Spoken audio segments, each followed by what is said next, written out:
Wade, watching prices last week, WTI was mid 75. Gas was hitting $4 or something in there. And then crude inventories went down by 11.4 million barrels. So we went from a theoretical price increase to now a fundamental economic price increase with the drop in crude. So do you think that we really have moved into a real economic shift in pricing? I think the price of oil moves a lot based on sentiment. It's kind of what everybody feels about it. And I think this week you may have seen some of that because, like you said, it was a completely unexpected, like 10. I think they even revised it up to like 11 million barrel draw. Yeah, 11.4. And what Yeah. did price do?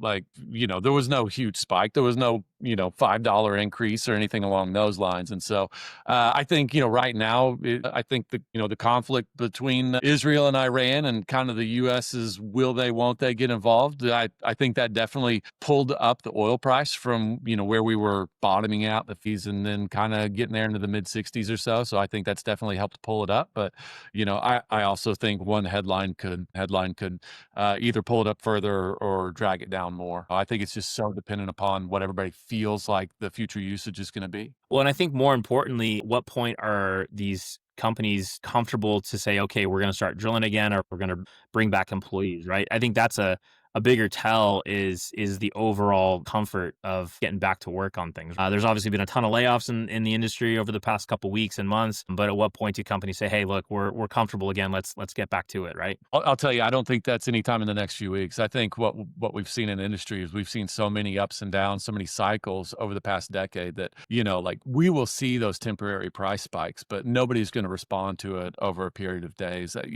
It's really going to take what I would say is heightened prices for months before people are comfortable to start deploying capital again and really getting activity back up to where it was. Now,